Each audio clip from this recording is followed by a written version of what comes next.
Bom, nós vamos começar então com atraso, motivado pelo Vanderlei, que reclamou ainda há pouco, não foi?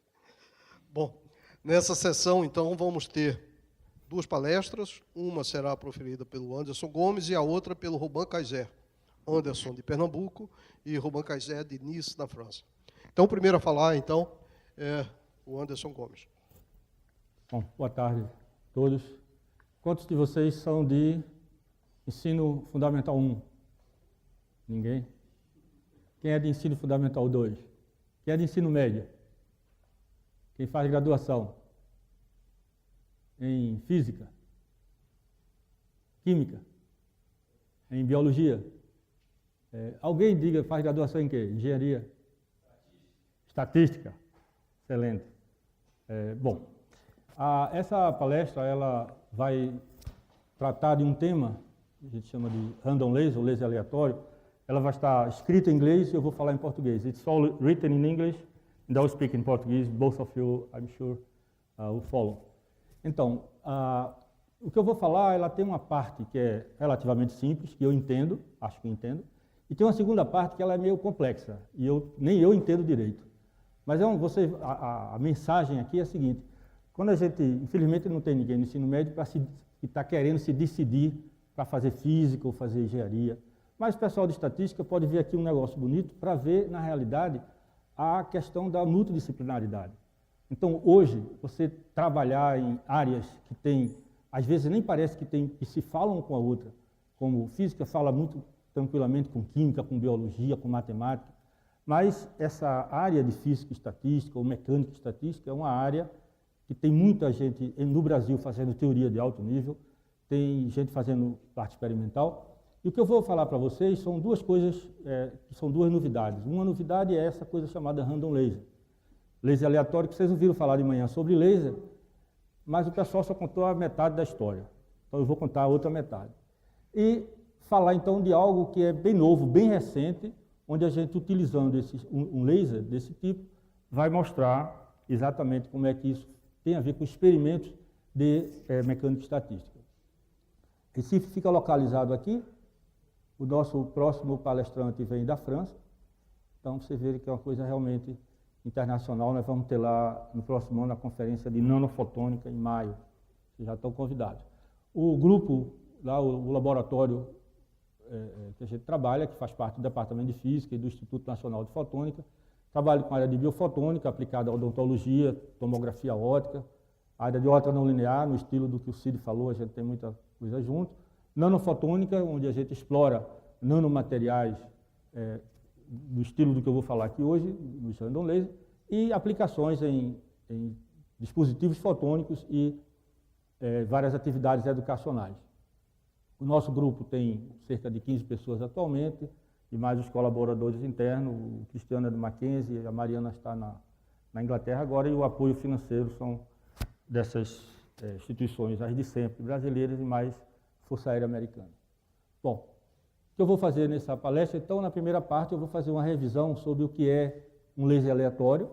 Em seguida, eu vou dar dois exemplos apenas de trabalho recente nosso, dessa área, e passar, então, para os exemplos multidisciplinares, onde eu vou falar sobre laser aleatório e um tema chamado estatística de Levy, o laser aleatório e o vidro de spin, e vou mostrar que, de fato, essas coisas estão todas reunidas no mesmo contexto. E essa é uma das grandes novidades. Bom, o que a gente aprendeu hoje de manhã?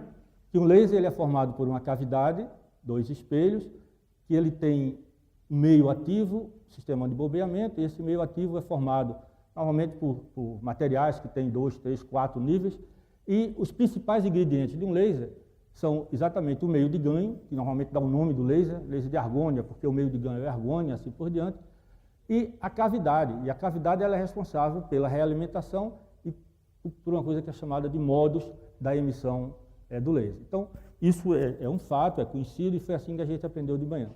A pergunta é a seguinte: suponha que eu pegasse esses espelhos e tirasse, pegasse essa barra, quebrasse ela todinha e fizesse um pó. E aí, esse pó ele é feito de um meio ativo, portanto, se eu bombear eletricamente ou opticamente, será que eu consigo fazer o laser, já que eu não tenho uma cavidade? Bom, se ouvir falar disso aqui é porque a resposta é sim, né? Senão não ia vir aqui, né? Isso foi proposto, essa ideia foi proposta em 1968 por Letokov, onde ele propôs que você precisa ter um meio de ganho para ter a ação laser, mas em vez de ter espelhos, você usa uma coisa que é chamada de espalhamento múltiplo. Espalhamento é uma coisa que a gente está muito acostumado. Aqui nessa região tem muito fog. E o fog é exatamente uma evidência de espalhamento. A luz que a gente está vendo aqui, se essas paredes fossem totalmente polidas, a claridade não seria assim. A luz está sendo espalhada nas paredes e essas ainda são rugosas para melhorar a acústica. Então, o espalhamento, em geral, é algo que a gente não gosta, que é se livrar. Então, o Letokov, ele propôs isso daí em 68, logo após ter visto já uma demonstração de um laser com realimentação não ressonante, ou seja, não tinha um dos espelhos, esse aqui é a cavidade do laser, um lado tinha espelho, mas do outro lado tinha um meio espalhador. E nos anos seguintes, vários trabalhos foram feitos, até que em 1985, o grupo do Marco Chev, também lá de Moscou, usando neodímio, que é um dos íons dos lantanídeos. Esse material, ele laser, é a base do laser de neodímio, que é muito conhecido, e eles usaram então micropartículas, partículas de tamanho relativamente grande, algumas dezenas de micro, para mostrar a ação laser. A dúvida que ficou é como isso aqui era grande o suficiente, você podia ter uma coisa chamada Whispering Gallery Mode, que são modos de cavidade ressonante que acontece normalmente em frequências do som, em abóbadas, em coisas que têm um círculo. Então, isso aqui ficou, essa dúvida, e a proposta, que não tinha esse nome, o que é mesmo, então, um laser aleatório? Ele é um laser cuja cavidade não é formada por espelhos com reflexão, como a gente tem. A realimentação óptica, ela é oriunda do espalhamento da luz em um meio desordenado, e você tem duas maneiras. Você pode ter um laser que tem o meio espalhador embebido em um meio ativo, ou seja, o meio espalhador ele é passivo, ou o meio, ele próprio, as próprias nanopartículas, ou partículas submicrométricas, elas são o meio ativo. Então aqui o melhor exemplo é o meio espalhador como dióxido de rutilo, dióxido de titânio, a rutila, embebido em um meio de ganho, tipo um laser, um corante, um dye. Ou você tem o próprio espalhador como óxido de zinco, como diamante, como os íons de terra raras. Então, existe um threshold, que é uma característica do laser, acima desse threshold, então, a gente caracteriza assim, a gente mede a emissão na saída em função da potência de entrada, da excitação. E aí você vê que, a partir de uma certa potência mínima, que é o threshold, você tem uma inclinação que cresce muito mais rapidamente. Essa é a assinatura característica e outras que a gente vai mostrar. Então, nos últimos 20 anos, os lasers aleatórios, eles, depois da proposta do Letokov, depois de vários trabalhos com neodímio, não muito totalmente claros na literatura, em 94 a gente participou de um trabalho que eu vou falar um pouquinho dele, onde a gente claramente tem um laser coloidal e em seguida você tem laser aleatório em todos esses materiais, em princípio todos os materiais que você possa imaginar, óxido de zinco, polímeros, tecido biológico, você tem efeito com cristal líquido, efeito plasmônico, random laser baseado em DNA. Um trabalho que a gente fez lá em Pernambuco também, um pioneiro, foi um laser de fibra, um laser aleatório de fibra. Laser flexível, o Roban Kazek, que está aqui presente, foi pioneiro em fazer, o único a fazer um random laser de átomo frio. E, obviamente, nos últimos 5 anos, mais ou menos, você tem várias aplicações que vão desde fazer imagens com esse random laser, que tem algumas propriedades que eu vou comentar, até utilizar no que eu vou falar hoje, que é a chamada física estatística. Então, o trabalho de 94, do qual a gente coautorou, ele tinha o seguinte, aqui desse diagrama você tem um laser de bombeamento, que era um laser muito grande, hoje você tem ele bem menor, aqui tem uma cubeta, nessa cubeta você tem um corante, se você excita o corante com esse formato aqui, ou seja, em vez de bombear ele para explorar a cavidade, você bombeia aqui num certo ângulo, e a luz emitida para todo lado é a fluorescência do corante, isso é conhecido. O que a gente fez de diferente aqui foi colocar nanopartículas e com a mesma excitação, o mesmo corante, tudo igual, você vê que essa intensidade aqui está muito maior. Naquele tempo não tinha as câmeras digitais, ou eram muito caras, isso era fotografia mesmo em papel, né? E aqui, ó, vocês vejam aqui a largura de banda da fluorescência, que é bem larga, e aqui dá para observar a largura bem estreita, na realidade uma emissão bicromática que é explicada. E se você olhar o que é que acontece com a largura de linha, como é que reduz da fluorescência até ficar bem estreito, você tem exatamente esse tipo de comportamento, aqui variando a concentração do espalhador, e aqui você tem aquela figura que eu já mostrei, que tem um threshold. Então, o que é que tem de novidade? As nanopartículas que são passivas estão fora do meio ativo e elas são de dimensões nanométricas, 250 nanômetros, então evita o chamado Whisker-Gallery mode. Muito bem, depois desse trabalho, como eu falei, várias coisas aconteceram nos últimos 20 anos, então a teoria do laser aleatório ela é bem entendida hoje em dia, ela é baseada em teoria do laser convencional, mais espalhamento múltiplo, mais propagação de ondas em meio aleatório, que é uma coisa também muito estudada. Um efeito chamado localização da luz, que também chama localização de Anderson, mas não sou eu, é o meu antepassado, é importante. A interferência, como você tem o espalhamento da luz, vai ter interferência entre os fótons que fazem a caminhada lá dentro. Então, isso é muito importante e são responsáveis pelos modos do sistema. E, naturalmente, tem um trabalho de 2008 que junta essas coisas e, usando teoria de acoplamento de modos, explica várias coisas dos lasers aleatórios. Então, é bem entendido. Uma coisa que eu quero destacar nesses lasers aleatórios é o fato de que ele tem dois regimes de realimentação. Um que a gente chama de realimentação não ressonante, onde ele é baseado na realimentação da intensidade, e o outro é ressonante. Qual a diferença entre os dois? A diferença é que, num caso, você tem o meio, um espalhador, numa situação tal, que eu vou mostrar daqui a pouco, que você tem o estreitamento, como a gente mostrou, e ele fica, essa coisa aqui bem suave, e esse pico central é em torno do pico da curva de ganho. E isso aqui é o chamado, está no regime chamado regime difusivo, e tem um comprimento característico do espalhador, que é o caminho médio de transporte, que é o caminho, o fóton ele sai do espalhador, vai para outro, então você consegue medir ou calcular esse caminho médio, e ele é muito maior do que o comprimento de onda das radiações que estão presentes no sistema, e muito menor do que o comprimento, que normalmente é alguns milímetros. A outra assinatura, você vê a emissão acima do threshold com esses vários spikes, esses picos.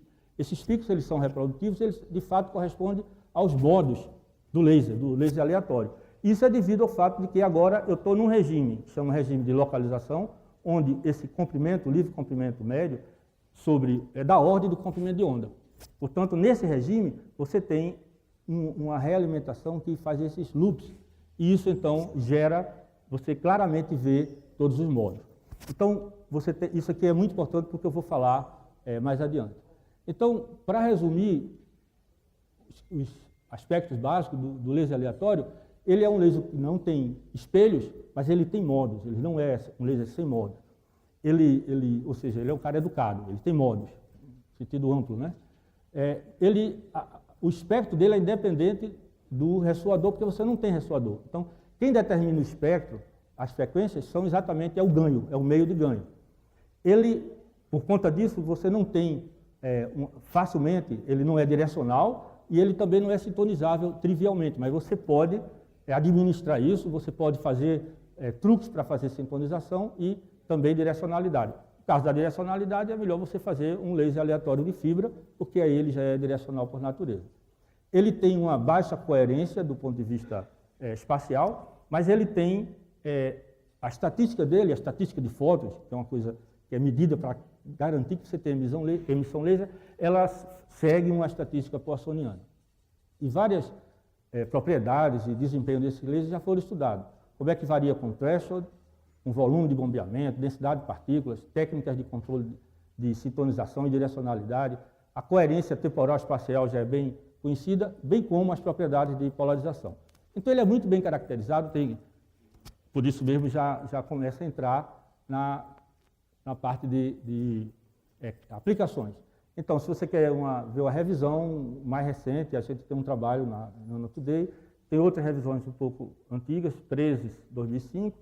Aqui é sobre revisão sobre laser aleatório de fibra, e aqui random laser aleatório em polímeros. Então são várias reações, vocês podem pegar aí comigo depois. Então agora eu gostaria de dar 2 exemplos recentes do nosso grupo, porque vão servir, que a gente vai falar daqui a pouco. Um deles é fazer um laser aleatório no íon de neodímio, dopado nesse cristal, e esses lasers de neodímio eles já são bastante conhecidos. Como é que você faz? Você tem um pó, você coloca esse pó aqui numa amostra, num porta-amostra, para ele não sair voando por aí. E isso aqui são os níveis de energia do neodímio, são bastante conhecidos. Você excita em cerca de 800 nanômetros, nesse caso 813, e aqui você vai olhar a emissão em 1,06 microns, no caso mais específico, 1067 nanômetros, 1067 nanômetros. Então você está excitando aqui com infravermelho, estou representando com verde, aqui está o pó, a luz vai para tudo que é lado, você coleta com a lente, joga no espectrômetro, e o que você vê é, abaixo do threshold, com uma certa energia, você está bombeando com laser de nanosegundo, você tem 3 milijoules, 1,4 milijoules de energia, você tem o espectro que é relativamente largo. À medida que você aumenta, você vê então o espectro encurtar rapidamente, ele tem um encurtamento muito rápido aqui, e você tem então largura de linha menor que meio nanômetro, próximo da resolução do espectrômetro, começando, no caso do neodímio, da ordem de 2,5 nanômetros. Se você faz isso num corante, você começa com larguras de 80 nanômetros e termina com largura de alguns nanômetros. Se você olha também o tempo de vida, ele reduz bastante, exatamente por causa da emissão laser. E aqui está o threshold, né, a emissão do laser. Então, é um laser muito bem caracterizado, e esse era um material novo, a gente então teve esse resultado que é desse ano. O que eu quero chamar a atenção aqui é que esse é um laser que opera no regime incoerente, você não vê aqueles spikes que estava lá no exemplo que eu falei. Mais recentemente, a gente usou um material equivalente a esse para observar pela primeira vez vários processos de misturas de onda acontecendo simultaneamente com a emissão laser. Aqui a gente usou esse material, o neodímio, em uma outra matriz, que tem o equivalente do Ki2 muito alto. Para quem é da área, isso aqui é da ordem do Ki2 do BBO, que é um cristal que gera segundo harmônico. Então, o que é que aconteceu? Quando a gente fez o mesmo tipo de experimento, além de ver a emissão laser, esse espectro é muito parecido com o outro, essa figura também, a grande novidade aqui foi que a gente tem a geração do segundo harmônico do laser aleatório, ou seja, é um segundo harmônico que é do próprio material, ele não está gerando em ninguém, ou seja, você tem um laser alto, o segundo harmônico. Você tem também geração de luz azul, que é a geração da soma de frequência, que é um outro processo não linear, que mistura a radiação de 1 micro com a radiação de 800 nanômetros, para dar aqui 458, e também tem o segundo harmônico da própria excitação do laser, que é 800 nanômetros. Então você tem vários comprimentos de onda. Significa que você pode, adequando aqui a gente então consegue explicar, isso é uma coisa bastante conhecida, foi visto pela primeira vez no random laser por nós, mas é conhecido em outros sistemas. Isso aqui abre a perspectiva de outros íons de terra rara, ou mistura de íons de terra rara, gerar cores suficientes para gerar luz branca a partir do laser aleatório em estado sólido. Bom, foi muito rápido e eu tenho mais algum tempo para falar de algumas aplicações. Bom, o nanolaser já é utilizado para fazer diagnóstico de câncer, já tem propostas sobre isso, espectroscopia e microscopia resolvida no tempo, fazer sensores em nanoescala, sensor químico, e talvez a aplicação que vai ter um impacto mais rápido é fazer imagem usando o random laser, porque ele tem uma propriedade que ele é speckle free. Um laser convencional com cavidade, ele tem uma propriedade que não é muito boa, que é o speckle, quando você joga ele em algum meio, e esse speckle atrapalha para você ter uma imagem, um contraste de imagem muito bom. Por isso que se usa muito LED. O laser aleatório ele tem essa propriedade, por conta da baixa coerência do speckle ser speckle free, e ele tem a vantagem de sendo laser, a densidade de radiação, a intensidade dele é muito maior do que um LED, por unidade de comprimento de onda. Então, essa vai ser uma das, certamente, aplicações. E aí ele serve como plataforma para trabalhos que são multi- e cross-disciplinares. O trabalho do Robin Kaiser, ele consegue usar muitas das coisas que ele está fazendo do ponto de vista de átomos frios para explicar muitas das coisas que acontecem em laser em astrofísica. eu não vou entrar em detalhe. E aí tem dois trabalhos que eu vou tentar, de tempo de eu comentar, que é o seguinte. Um grupo de pesquisadores começou a olhar e verificar que a estatística, a flutuação da intensidade do laser aleatório, é diferente do laser convencional. E um outro grupo propôs, em 2006, que os lasers aleatórios se comportariam como um vidro. E, no caso, como um vidro de spin, que é um assunto de mecanoestatística. Então, eu vou tentar mostrar para vocês que essas coisas estão todas relacionadas. E a gente está falando disso pela primeira vez, de forma que, só para relembrar aqui, uma caminhada aleatória, ele é um processo estocástico, tipo a caminhada aleatória do bêbado, né? E ela é sempre representada, o cara, ele é bêbado e ele tem a perna dele só anda um pouquinho, então essas caminhadas aleatórias são representadas por uma distribuição gaussiana, porque elas são curtas. Se você tem caminhadas que os saltos são muito longos, esse tipo de caminhada vai para um regime que é chamado caminhadas de Lévy ou voos de Lévy. Isso tem a diferença entre a caminhada que leva a uma gaussiana e a de Lévy, está aqui no rabinho aqui dessa distribuição, ela é mais estendida do que a gaussiana.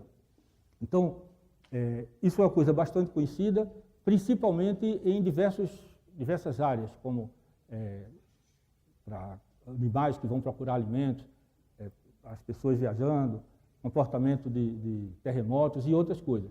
Tem um livro que o Ernesto Raposo, que é o autor dos nossos trabalhos, que fala desses assuntos. Essa função é simétrica como a gaussiana? Então, em 2006, um grupo observou o seguinte, que a flutuação, e eu vou mostrar isso com mais calma, a flutuação da intensidade não seguia uma estatística gaussiana. Eles não explicaram, não conseguiram explicar. Isso foi explicado depois, mostrando exatamente o que tinha a ver com a estatística de Lévy. Então, tem um trabalho de 2007, onde isso foi feito, né, eu vou escapar todas as contas, mostrar aqui somente que, variando a dimensão do caso das nanopartículas, ou a concentração, você podia ver um regime gaussiano, um regime chamado Lévy, e um regime também gaussiano em torno do threshold. E eu vou mostrar isso de uma forma mais clara. No ano passado, esses autores, que têm vários trabalhos sobre o tema, propuseram usar exatamente os expoentes de Lévy para definir o que seria o threshold dos lasers aleatórios. Então, essa figura aqui vai ser importante para a gente, porque aqui você tem a chamada distribuição de Lévy, esse alfa é chamado parâmetro de Lévy, e ele varia entre 0 e 2, e aqui, quando ele é 2, você diz que a distribuição é gaussiana, portanto, essa figura preta aqui é o que interessa para a gente. O que tem aqui no eixo horizontal é a energia de excitação do laser. Então, à medida que eu vou excitando, eu passo pelo threshold, e no threshold você desvia, ele sai da condição de gaussiana, vai ser Lévy e volta a ser a distribuição de Lévy, e eu vou explicar aqui rapidamente, com algumas equações, a ideia por trás. Então, isso aqui é uma coisa que não acontece no laser convencional. O que a gente fez de novidade aqui foi o Ernesto, que é o cara que é dessa área de física estatística, ele mostrou, calculou, e nós mostramos uma solução analítica para a distribuição de Lévy nos lasers aleatórios, porque até então só tinha a solução numérica e a gente conseguiu mostrar analiticamente o comportamento nos três regimes. E para fazer isso, para os mais entendidos, a gente começa lá com uma equação de Langevin, faz essas contas e mistura isso com as equações de Fokker-Planck para distribuição de probabilidade, e chega esse μ, que está aqui no expoente, é o que tem a ver com o coeficiente de Lévy, e a gente então consegue uma expressão que, quando a gente analisa, a gente pode olhar os três regimes que estão aqui nessas equações, e a gente então consegue dizer exatamente as regiões, e tudo que o cara mostrou experimentalmente é um fato. Então, esse tema, eu vou mostrar para vocês agora, que ele tem a ver com outro tema que aparentemente não estão relacionados, que são os vidros de spins. Então, mudando rapidamente de assunto para um outro tema que eu também não entendo muito, mas até no Wikipedia explica bem direitinho o que é um vidro de spin, que é um material magnético desordenado, que não estão alinhados. Quando você trabalha com materiais magnéticos, você pode ter os ferromagnéticos bem ordenados, os antiferromagnéticos, onde os spins estão um para cima, um para baixo, ou os vidros de spin que eles estão totalmente aleatórios. Tem muito trabalho sobre isso, e por que chama vidro de spin? Porque por analogia com o vidro que a gente conhece, que tem uma desordem na posição de todos os materiais que compõem o vidro. Bom, para os que são da área de vidro de spin, sabem que isso é um tema que é muito estudado, tem muitos trabalhos de peso nesse tema aí. E existe uma teoria chamada Replica Symmetry Break, ou quebra de simetria de réplica, que foi proposto e que, teoricamente, explica esse material. É um dos modelos que explica, e nunca foi visto experimentalmente em nenhum sistema. Esse é o claim do primeiro autor que fez isso. Então, o que a gente tem é que existe uma transição de fase, de uma fase chamada paramagnética para uma fase que é de vidro de spin. E isso deve acontecer também, esse mesmo modelo deve acontecer no laser aleatório, como eu vou mostrar. Então, qual é a assinatura disso? Tem todas umas contas, eu não vou ter tempo de mostrar, mas a assinatura é que, se você está abaixo do threshold, para a região chamada paramagnética, essa distribuição, essa densidade de probabilidade, ela está ali, todo mundo, sem interagir, totalmente não correlacionado. E se tiver correlação ou anticorrelação, você tem essa distribuição com dois picos bem afastados. Pois bem, esses experimentos em materiais ferromagnéticos geralmente são a baixas temperaturas, não são experimentos triviais. Então, o que é que tem não sei o que foi que eu vi ali, mas o que é que tem do random laser? O random laser no random laser, os modos do random laser, e ele tem modos, é o equivalente dos spins, das variáveis de spin no vidro de spin. A temperatura, o inverso da temperatura, é o equivalente da energia de bombeamento. Então, a gente, variando a energia de bombeamento, a gente deve ser capaz de ver o mesmo tipo de comportamento se a gente fizer a medida certa. E a medida certa é a gente achar esse parâmetro Q, que tem a ver com as distribuições de probabilidade, e a gente deve ver uma figura, se a gente plotar esse parâmetro Q em função da energia, a gente vai ver essa transição de fase. Então, o primeiro trabalho sobre isso saiu esse ano, onde os autores demonstraram isso pela primeira vez, e eles claimam, e aparentemente está correto, eles brigaram muito, veja que eles submeteram em 13, passaram o ano brigando para sair em 2015. Então, legal. Então, o que eles fizeram foi usar um laser que está no regime coerente, então aqui está abaixo do threshold, eles estão bombeando, também com nanosegundo, e acima do threshold você vê todos os spikes. Então, eles calculam esse Q, eu não vou entrar aqui no detalhe, então a gente rapidamente aprendeu a fazer isso. Isso aqui são os resultados deles. Eles mostram que para abaixo do threshold você tem esse tipo de distribuição, e bem acima do threshold eles têm os dois picos, aí como esperaram, e aqui você tem a transição de fase. Pois bem, o que eles disseram é que isso devia acontecer só no regime coerente. Então a gente pegou o neodímio, por isso que eu mostrei aquele exemplo do random laser de neodímio, que tem essa aqui é a redução da largura de linha, um threshold bem definido, e ele opera no regime incoerente, e a gente então olhou para, olha o que acontece com o espectro. Abaixo do threshold, veja que o que importa aqui é olhar o que acontece com essas flutuações. Então, essa é uma flutuaçãozinha aqui que é típica do laser e segue o laser de bombeamento. Quando chega em torno do threshold, nessa região aqui, veja que ele fica flutuando, isso não era o estudante tremendo não, e não era o sistema, nem mesa tremendo, nada. Isso é bem reproduzido. E observe que acima do threshold, você tem a flutuação da intensidade bem menor do que aqui, mas é um pouco maior do que aqui. Pois bem, 5 minutos, está ótimo. Então, aqui está plotado aquele parâmetro Q para o nosso caso. E eu botei essas figuras aqui nessa ordem para mostrar a largura de linha, o threshold, e aqui veja que a escala está um pouco diferente, mas o valor é o mesmo. 7 aqui, nessa escala de milijoules, para mostrar que ele está exatamente em torno do threshold. E as figuras que a gente mediu são exatamente a assinatura do vidro de spin. Muito bem.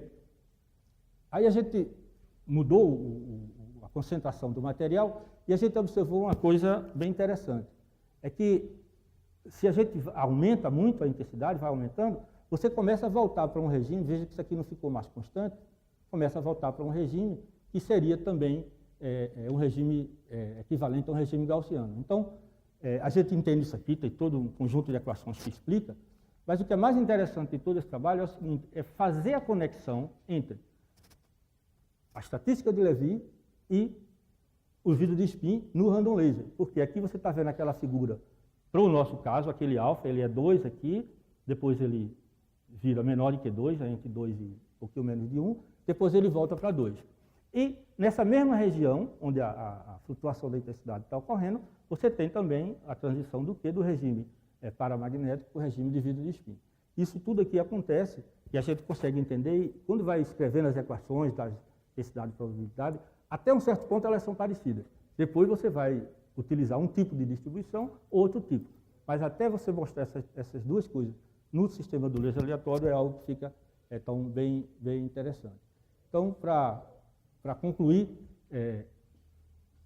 os lasers aleatórios, que são a classe de laser que a gente pode considerar nova, né? 20 e poucos anos de realmente demonstrado, tem muita coisa acontecendo com ele que pode ser utilizado, por exemplo, aqui é um trabalho que a gente fez junto com o pessoal da Araraquara, onde tem um laser aleatório flexível. Isso aqui é corante, num equivalente de papel, e ele, se você mistura com esse material, dando partículas, você pode ter emissão laser. Então, aí existem aplicações diversas para isso. Para fazer imagem, então, tem muita coisa acontecendo, e essa vai ser algo muito importante, e são uma plataforma para você fazer diversos tipos de experimentos.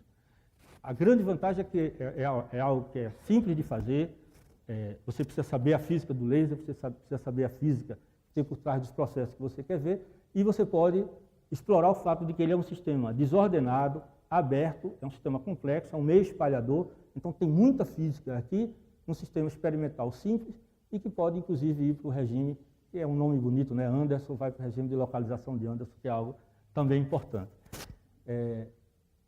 Ideias são muito bem-vindas, principalmente ideias aleatórias. Muito obrigado.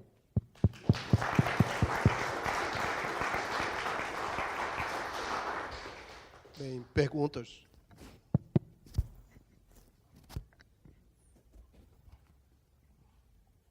Anderson, Oi, Vanderlei. quais problemas que nós podemos aplicar o random laser que não poderia aplicar no laser tradicional? Tem um colega, Vanderlei, que quando os caras faziam esse tipo de pergunta para ele, ele respondia assim: você é de qual agência de fomento? Vanderlei, tem algumas, por exemplo, na imagem, no sistema de imagem que eu falei, se você fizer a imagem com um laser convencional, você pode fazer a imagem, mas o especo vai borrar a imagem toda. Tá? Então, normalmente você usa o LED para fazer isso, porque ele não tem especo, não tem a propriedade de coerência do laser, e, portanto, a imagem sai melhor. Isso é muito usado hoje. Hoje você tem LEDs que são baratos, né, que são tranquilos, você pode utilizar, mas o laser aleatório, pelo fato de ele ter essa baixa coerência, ele dá um resultado tão bom quanto o LED, com a vantagem de ter uma densidade espectral e de intensidade melhor. Então, ele é muito melhor do que um laser convencional. Então, se você só tiver na sua mão um laser convencional e um random laser e quer fazer uma imagem boa, você tem que usar o random laser. Então, seria digamos assim, o que os caras chamam de killer application, seria essa. Essa coisa de estudar, isso que a gente está começando a fazer, que começamos esse ano, estamos aprendendo a estatística, né, a flutuação, o vidro de spin, não dá para fazer no laser convencional porque ele não apresenta esse tipo de característica. Então, 2 exemplos e depois eu cobro o dinheiro que você vai aportar no meu grupo lá. Em termos de propriedades de propagação e interferência, ele é completamente diferente do laser tradicional. Ele tem, por conta do regime de espalhamento, então, dependendo do livre caminho médio, né, que, portanto, tem a ver com a densidade de espalhadores, você pode ter um regime onde você tem simplesmente amplificação de emissão espontânea. Você pode ter um regime onde isso está tão junto, esse meio, o livre caminho médio está perto dos componentes de onda, então você pode ir para um regime que é o regime de localização da luz. E as pessoas estão procurando isso em 3 dimensões, muito claramente. Tem muitos trabalhos na literatura onde isso está demonstrado, mas sempre tem alguém que chama a atenção. Tem um cara chamado Diederik Wismar, que ele já fez alguns trabalhos, no mais recente, ele mesmo diz, olha, sempre tem algo que não demonstra 100% a localização de Anderson. E aí, os trabalhos que eu sei, nas ideias do Robin Kaiser, do sistema do átomo frio com laser aleatório, certamente pode ser um caminho. Então, ele tem essa vantagem, ele é um sistema, a grande diferença dele é ser um sistema aberto. Né? Então, em sendo um sistema aberto, você tem novidades interessantes, que não pode ser feita no laser convencional. Moisés. O nome vidros spin tinha um parentesco com vidro e com uma imagem totalmente diferente dessas, que é um sistema que tem uma paisagem de energia livre com um número muito grande de mínimos diferentes e o sistema pode transitar por aquilo e evoluir, por exemplo, de um comportamento próximo de sólido para um próximo de líquido em longo prazo. Sobra algo disso nessa descrição? Porque esse método das réplicas sempre foi totalmente misterioso, né? O que está por trás? Então, isso, como eu te falei, eu estou começando a entrar nisso aí agora. Então, Ernesto Raposo, que é o cara da área, então a gente tem conversado. Mas eu vi recentemente algo que tem a ver com isso, que você acaba de falar, eu não sei te responder se caminha para isso. Eu imagino que sim. Tem uma coisa chamada Spin Ice, tem Spin Liquids, que é um pouco na linha que você falou, que tem uns trabalhos recentes, os caras inclusive relacionam com monopolo magnético, eu só baixei e não li ainda. Eu tenho a impressão que vai dar para fazer isso, porque uma coisa que ninguém fez aí, que a gente vai tentar fazer, é a gente pode controlar a polarização desse tipo de sistema. E em fazer isso, a gente pode ir para esse caminho, mas olhando para as polarizações e não só para os modos que a gente não tem controle muito grande. Eu imagino que tem a ver, mas eu não sei como chegar lá. John? I have a question, a kind of a general question about these disordered systems that produce lasers, these random lasers, which comes up in the context of an earlier discussion at lunch about how disordered systems sometimes seem to spontaneously produce order. And so the question is, my question was at that time, and the question I'm asking you now, is if you think about this process in terms of thermodynamics, you have the second law, of course, which says that entropy, it's just spontaneous processes, entropy of the universe has to be increased. In these cases where you get this ordering of a local part of the universe or the system, you can, of course, have a spontaneous decrease in entropy there. But my question is then, where does the entropy go? I mean, if the rest of the universe has to have an increase in entropy, where does it actually go in this case? I don't have a clue. to give you a short does answer. anybody have an answer to that question? I don't know if Robin is looking into this kind of system. This question on the entropy in the things I have read, it's quite difficult. Someone always tries to say, okay, your universe is a little bit bigger to compensate, but I don't think I don't have a clue on that. Oh, okay. I don't know if Robin has seen something like this. Or I'm not expert on this, but I think it's even the classical laser, if you have cross threshold, with light which should go in many modes, suddenly going to the same mode. So Yeah. this question you need to answer the question for a random laser, and then you might find but back, yeah. Okay. I mean, it's not like it's not a claim that somehow it violates the second law. It doesn't violate the second law. Right. But in textbook examples of spontaneous decrease in systems, it's usually the illustration is very clear as to where the extra entropy goes, and it can be calculated, and everything is very satisfying. But in these cases of light, it's a little difficult to understand how one attaches entropy to light. Okay. More questions? Edson. Você consegue fazer um sistema de laser sem usar o próprio meio, gerar luz dentro do próprio meio espalhador?